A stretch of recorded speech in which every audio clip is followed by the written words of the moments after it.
All right, everyone. So I want to talk to you guys about another subject, another topic, and that is the topic of Mexico. Mexico is a country where two worlds are existing. You have the world of the wealthy, and you have the world of everyone else.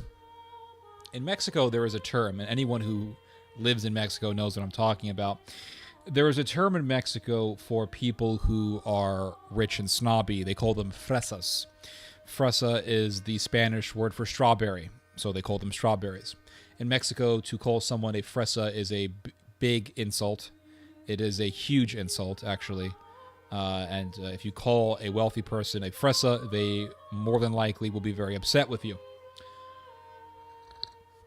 I made that mistake myself when I was living in Mexico. I knew a girl who kind of liked me, and I called her a fresa. And I thought it was all fun and games, and she did not like that at all. And she said something like, if this guy calls me a fresa again, I'm going to smack him. Something like that. Anyway, so you have the world of the fresa, the strawberry world, and you have the world of everyone else. And the strawberry world is a world that is enclosed into itself. They have their own restaurants. They have their own neighborhoods. They marry amongst each other. And if you hang out with the fresas, if you hang out in fresa areas, you would never really know that there is a serious problem. I mean, if that's all you knew when staying in Mexico, that you would never really think that there is a serious problem. Or you might not really care to know about it because you'd be having such a great time. But then there's the world of everyone else. Mexico is an extremely corrupt country. It is a very corrupt country. It is one of the most corrupt countries on earth. It's a country that has a lot of money, a lot of wealth, but it doesn't have much opportunity. So there's not really equal opportunity. And the wealth, I don't want to sound like a socialist, but the wealth is not being distributed in a fair way. And what I mean by that is the wealth stays within a certain subgroup, and average people don't have so much of an opportunity to work or to innovate or to start their own businesses to obtain some of that wealth. It's hardcore capitalism on steroids, where you have monopolies, you have people who run these big corporations, no one can outcompete them, and everyone else is a part of a serf class where they just work these terrible jobs making very little money, and there's a huge lack of opportunity for those people to actually make their way up the socioeconomic ladder. It's a pretty shitty place. The food there is pretty good, and people there, generally speaking, are pretty chill. But there is a seriously dangerous and powerful criminal class there that controls the entire country. The entire nation of Mexico is controlled by criminals. Criminals who don't mind and who have no moral qualms to commit mass murder. They are utterly unscrupulous with the idea of doing mass murder, and they don't care. They have no soul. There's nothing there. There's nothing there. Like, you look at these people's eyes and there's nothing there. There's no soul. There's no principles. There's nothing. It's just, what's in it for me? Money. I kill you for my... I don't give a damn. So I want to show you guys an article. This is from the New York Times. This is how terrible things are in Mexico.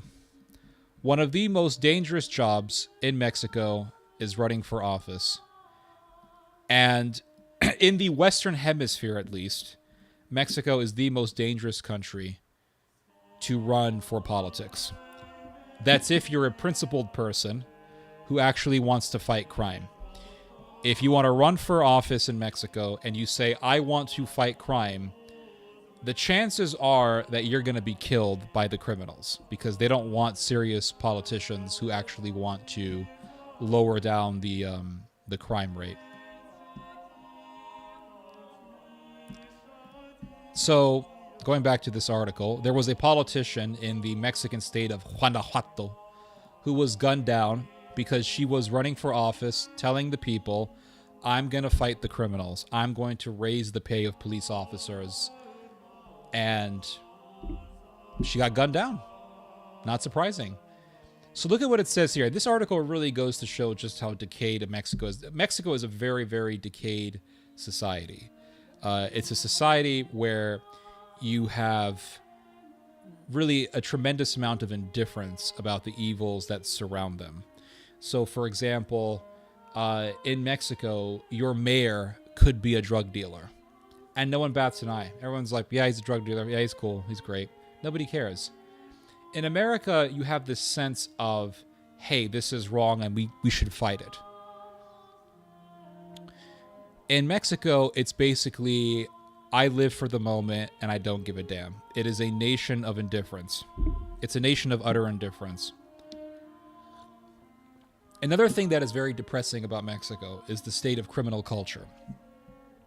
The state of criminal culture that inundates the society and is embraced by the society. So it's not that you have these criminals who are there and the Mexican people are they have just generally had enough with it and they want it to end and they are just basically calling for a revolution. That's not what's happening in Mexico. What's happening in Mexico is that you have a society that embraces the criminal culture. And you actually have an entire multi-billion-dollar music industry in Mexico that promotes songs that praise the cartel. And they love it.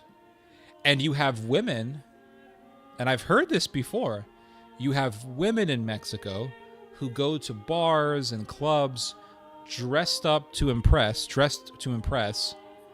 to attract not an average guy, but to attract cartel members, to attract murderers, to attract sicarios. So it's not just like, okay, there are these cartels, they're dangerous, they're violent, we're going to try to survive, we're going to keep our mouths shut, we're going to keep our heads down, we're going to keep going. No.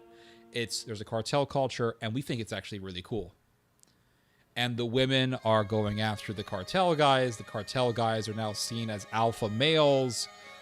The Mexican society has become one of not just indifference, but just one that embraces a murderous criminal ideology. So, going back to this article by the New York Times,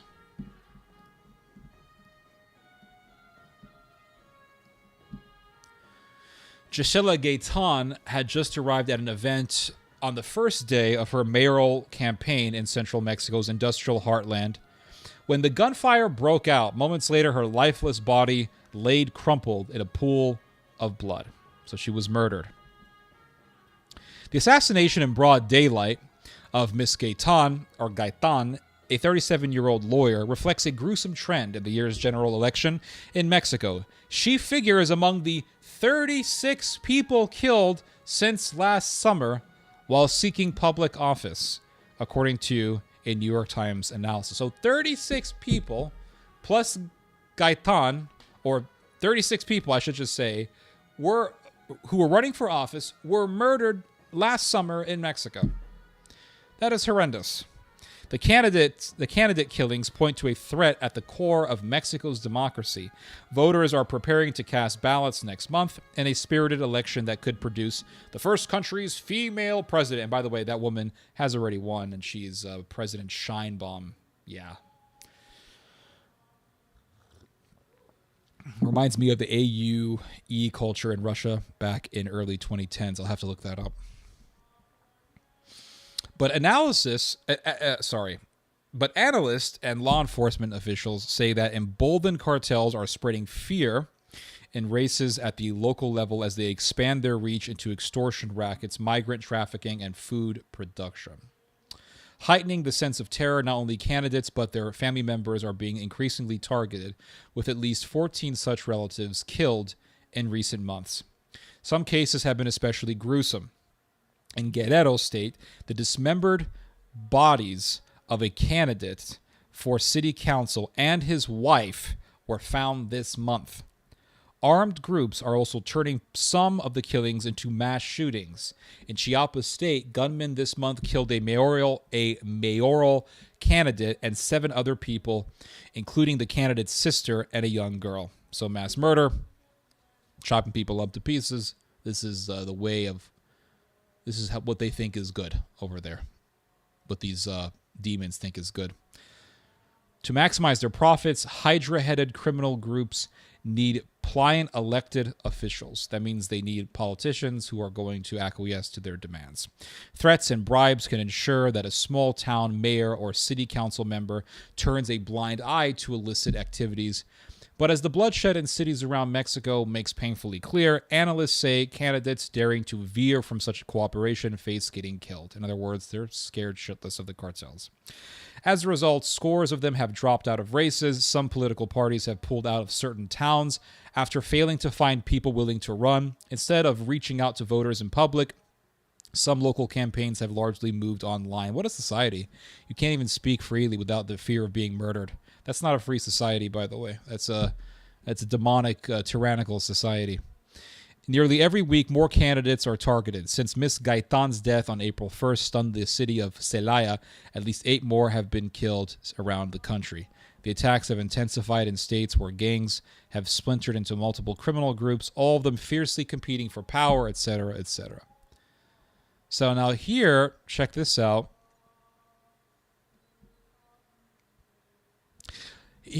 Just check this part. Listen to how the government of Mexico was actually belittling this threat. They were saying, "Oh, it's actually not that bad, guys. A few people getting killed. Who cares?" So it says here. Let's see, nearly every week, more candidates are targeted. Since Miss Gaitan's death on April 1st stunned the city of Celaya, at least 8 more have been killed around the country. The attacks have intensified in states where gangs have splintered, etc., etc. Despite the attacks, President Andrés Manuel López Obrador and some in his governing Morena party have mostly downplayed the danger. Oh, I see. So the government is in on it. The government is in on it. The cartels control the government. This new president that Mexico has, Miss Scheinbaum, she hasn't really been doing anything about it because the government is controlled by the cartels. But Mr. Obrador had to make a speech saying, "Oh, it's terrible, blah, blah, blah." Let's see something here. Hold on.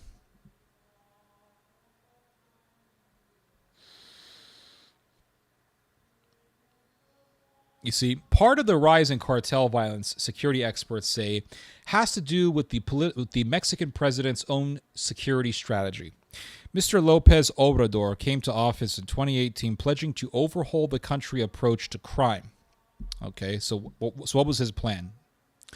With an emphasis on addressing the poverty that drives young men to join the gang. So the problem is poverty. If we just have socialismo, everything will be okay. Because the reason why people are cutting people up to pieces and putting their bodies on the street is because of poverty. That's the reason why. It's because of poverty. So if we give people more money, then they won't go to the gangs. No, it has nothing to do with morality, nothing to do with principles, nothing at all. It's just poverty. If they have more money, then they won't even kill people. It'd be better. It'd be peaceful, you know?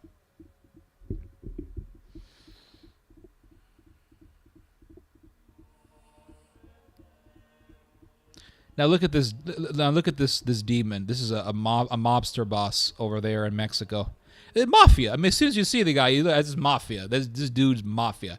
This guy is the head of security in the state of Guanajuato, where this political assassination took place. And look at this. This is typical Latin American corruption. Look at this right here. Look at this. So this lady who was murdered, Miss Gaitan, for weeks, she was asking for more security in Guanajuato. And this guy didn't do shit. He didn't give a damn because he didn't like her. And look what it says here. The plan which Mr. Lopez Obrador called... Oh, I love this. Hold on. Before we get to this guy, you got to check this one out. This is hilarious. I forgot about this part. The plan which Mr. Lopez Obrador calls hugs, not bullets, has had some success. It coincided with a decline in the mass killings that happened when security... Oh, my God. So... you have these cartels who commit mass murder, they massacre people, rape, kill, they sex traffic people, kidnap people, force them into sex trafficking. Super demonic, super evil shit, right? And what's this guy's solution? The solution is not, I don't know, the death penalty for these criminals. No. The solution is hugs, not bullets. Hugs. What they need is hugs. They need hugs, okay? If we just hug people and give them free money, they won't kill people no more. That's the I found the solution. Hugs, not bullets. Hugs. You see this? Hugs, not bullets. Right there. In case you're slow. In case you're slow in the mind, that's the solution. Is hugs, not bullets. Now look at what it says here. This is hilarious. The plan, which Mr. Lopez Obrador calls hugs, not bullets, has had some success. It coincided with a decline in the mass killings that happened when security forces clashed with armed groups. So, hugs, not bullets. Violence went down when the cops used bullets. Who would have thought? But it had, let's say, a very pernicious, undesired effect, said Eduardo Guerrero, a Mexico-based security consultant. Mostly left alone, he said, criminal groups grew emboldened and expanded their presence into new areas. Oh, my God. Who would have known that actually not trying to confront criminal groups leads to those criminal groups actually getting bigger? Because the bottom line is the only language these criminals understand is the language of force. The language of the government using force against them. But of course, they don't want to do that because they're part of the corruption. So this is crazy, right? Look what it says here.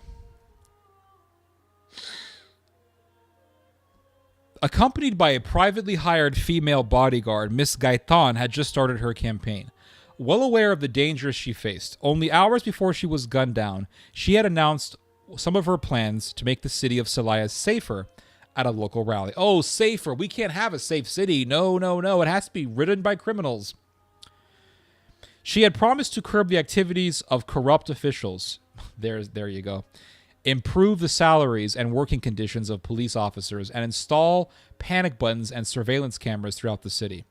Before she was killed, the Morena party had filed a request with federal authorities for protection for her and 8 other mayoral candidates in Guanajuato, said Jesus Ramirez Garibay, the Secretary General of the party's state committee. But the request, he added, remained in bureaucratic limbo for weeks. So they said, hey, we need more security because this woman she's running for office. She wants more security. And the security never came. Who was the head of security? This guy. This mobster.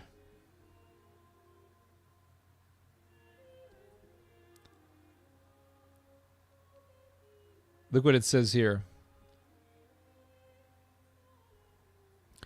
In an interview, Guanajuato's security secretary, Alvar Cabeza de Vaca, this guy, this is Mr. Cabeza de Vaca. By the way, Cabeza de Vaca literally means cow's head. That's what that name means. Mr. Cow's Head. Alvar Cow's Head. So Mr. Cow's Head, Alvar Cabeza de Vaca, said that his office never received a protection request from Ms. Gaitan. And according to risk analysis the state conducted in December, studying each candidate's vulnerability, she would not have needed it, he contended. So he's like, we actually observed her situation, and we concluded that she actually, she didn't really need any help. She was pretty safe. No one was going to touch her, but she was murdered. Yeah, but we did our own analysis, and our people said that she was fine, so we just ignored her. We gave her no security, nothing. We detected. Oh, sorry, I gotta read it in the accent. We detected a low risk for her, Mr. Cabeza de Vaca said. But that's not important. That's not important. This woman's dead. She's murdered. She's dead. And what does this guy have to say? The head of security. That's not important. What's important for me was that I didn't receive a request. Regardless of our analysis, whoever asks for protection is given protection. That's a Hispanic way of saying I don't give a damn. It's not important. This woman's dead because she had no security. That's not important. You see how cold and callous these people are? They're just callous, evil mobsters. That's not important. What's important for me is that I didn't receive a request. I didn't receive it. No one told us anything. Yeah. This is how sick this society is. Sinaloa, here's another article here. This is from the Los Angeles Press. Sinaloa cartel, old customs change and violence burns. Cell phone chats have become death sentences in the ongoing and bloody war of factions inside the Sinaloa cartel in Mexico. This is how utterly horrible, all right, this country is. Armed cartel men stop young people in the streets. Imagine living in this society, right? Armed cartel men stop young people in the streets or in their cars and demand their phones. If you find a contact, all right, if they find a contact in your phone that is a member of a rival faction, a chat with the wrong word or a photo with the wrong person, the phone owner is dead. When they go after all that person's contacts, right? They go after all the person's contacts. So they look at your phone. They say, oh, we don't like this one dude on your contacts. They go after everyone on your contact list on your phone. Imagine living in such a society. Imagine living in such a godless, demonic society. Then they go after all that person's contacts, forming a potential chain of kidnappings, torture, and death. This has left the residents of Culiacan, the capital of the state of Sinaloa, afraid to leave home. You can't go 5 minutes from the city, not even by day.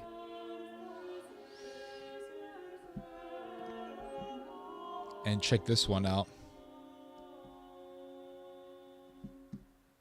They had to send 660 soldiers to go protect lime farmers in Mexico. You can't even freaking grow limes. The mobsters come over, and they say, "You're making money from selling limes? Yeah, we're in poverty. We're freaking poor. Yes, this is the only way we know how to earn a living. Well, we gotta get some of that cut. You gotta give us some of the money. Somebody gotta pay. You gotta pay us money. Why the hell should I pay you money for? Because you will kill you then.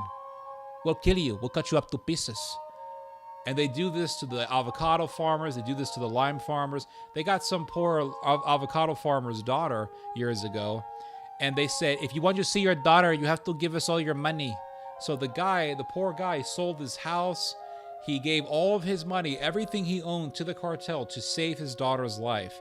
And then they came to him with a big black bag. And they said, here's your daughter in pieces. But thank you for the money. They took everything this guy owned. And what did he get? He got his daughter in pieces, severed in pieces. You tell me this is a good society. It's an evil, demonic society. It's an evil, demonic society. It's satanic. This whole thing is satanic. It's a demonic society that has forsaken God. They have forsaken Christ. And they are now worshiping death. They literally have a cult of death in Mexico. The Santa Muerte cult in Mexico. It's huge. I mean, it's one of the biggest things in Mexico right now is the Santa Muerte cult. And Santa Muerte means sacred death, saint death. And they worship this demon called Saint Death. They literally worship death. And what does God say? What does the wisdom of the Father, who is Jesus Christ, say in the book of Proverbs, chapter 8? All those who hate me love death. And Mexico is a country that has become a lover of death. What does it mean to love death? It's to reject wisdom. And one thing about Mexico is that it is a country filled with people who despise wisdom. It is. It's a country full of people who despise wisdom. That's what it is. It despises wisdom. It is a society that lives for the moment. Everyone's there living for the moment. Try having an intelligent conversation with people over there. Even with fresas, even with wealthy people. Try having an intelligent conversation about history, something. Most people don't care. They don't give a damn. They just, who won the soccer match? Let's get some cerveza. Let's get some beer. That's all it is. It is they don't even want to have a debate on right versus wrong. Nothing. It's all just living for the moment, YOLO, you only live once type of bullshit. And Christianity is just something you do when you baptize a kid or when you get married. And that's it. Done. It is a nation that has forsaken wisdom, which means it has forsaken Christ, because Christ is the incarnation of wisdom, the human incarnation of wisdom. They worship death. It's a nation that worships death. And it is so evil, the things that I've seen, the things that I've read about cartel violence. It's so evil, it'll make your stomach churn. It'll make your skin crawl, like the stuff they do to people, massacre villages, and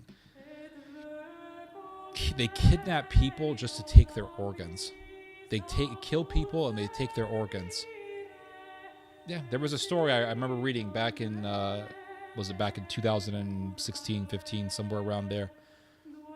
Somewhere around then, they found a truck and the police stopped the truck, big truck. They opened the back and it was just filled with organs, filled with like hearts and livers and shit, filled with organs. It was just a massive organs trafficking operation. It's a demonic country. It really is a demonic country. And the violence has gotten so bad and it's only gotten worse. And this society is just like, everything's fine. Everything's cool. Everything's cool. Everything's great. Well, how do we fix this problem up? Oh, well, the problem is the poverty. The problem is poverty. If people had more money, then they wouldn't get into crime. And then you read about how the cartels are literally worth tens of billions of dollars. Billions! It's not a multi-million-dollar industry. It's a multi-billion-dollar industry. And if people are going to go for these cartels, they don't give a shit about morality. They don't give if people are joining cartels and they're killing people and murdering people and doing all sorts of sick shit, they don't give a shit about morality. It's about, I can get easy money. I don't care how I do it. I don't know what the means to that is. I don't care what it is. I want easy money. I want easy power. I want easy sex.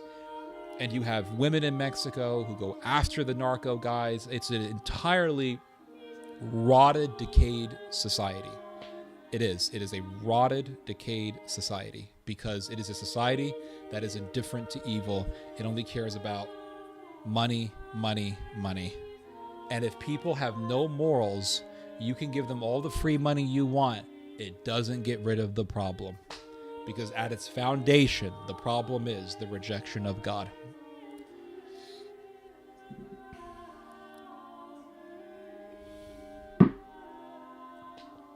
And people want to blame America. America has a blame in this, yes, because America gets a ton of money from cartels. America puts in, American banks absorb a lot of cartel money. We're talking billions and billions of dollars every single year. So there's that, there's that whole thing. So people want to sit there and say, "Oh, it's America's fault," and well, America does share in the fault of this, but ultimately, it is the fault of the Mexican people for embracing this evil. That's just the bottom line.